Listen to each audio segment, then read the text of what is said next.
পোনপ্ৰথমে মই আমাৰ ওদালগুৰি লাইভ পৰিয়াললৈ মই শুভেচ্ছা জ্ঞাপন কৰিছোঁ আৰু তেখেতসকলৰ ভৱিষ্যত উজ্জ্বল কামনা কৰিছোঁ।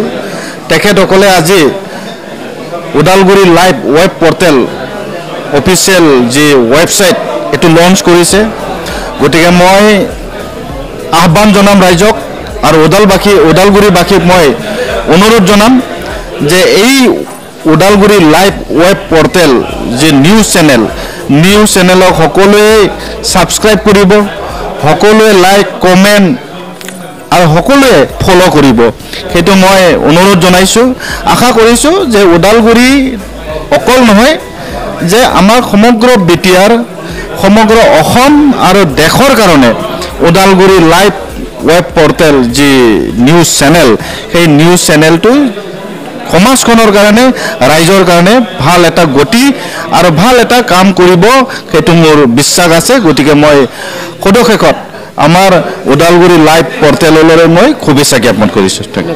মই ভাবোঁ আজি সমগ্ৰ ওদালগুৰিবাসীৰ কাৰণে এটা বৰ বিশেষ গুৰুত্ব দিবিন আৰু এই কাৰণে গুৰুত্বপূৰ্ণ দিম বুলি কৈছোঁ যে ওদালগুৰি লাইভ যি যোৱা বিগত 7 বছৰ ধৰি সংবাদ সেৱা আগবঢ়াই আছিল, আজি তেওঁলোকৰ উত্তৰণ এটা নতুন ধাপ এই কাৰণে যে তেওঁলোকে এটা ৱেবছাইট মুকলি কৰিছে আৰু এই ৱেবছাইট মুকলিৰ দায়িত্ব আমাৰ ওপৰত অৰ্পিত হৈছিল।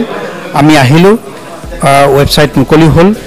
মই ভাবোঁ যে ওদালগুৰি লাইভে ওদালগুৰি জিলাবাসীৰ আশা আকাংক্ষা পূৰ্ণ কৰিবলৈ সক্ষম হ'ব সংবাদ মাধ্যমৰ জৰিয়তে আৰু এইটোও আশা কৰিম যে ওদালগুৰিবাসী ৰাইজৰ মুখৰ আশা আৰু মনৰ ইচ্ছা আকাংক্ষা ব্যক্ত কৰিব পৰা এক অনুষ্ঠান হিচাপে পৰিগণিত হ'ব।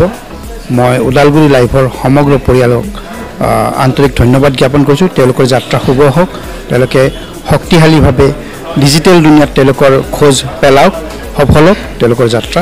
আটাইকে মই পুনৰবাৰ শুভেচ্ছা জ্ঞাপন কৰিছোঁ।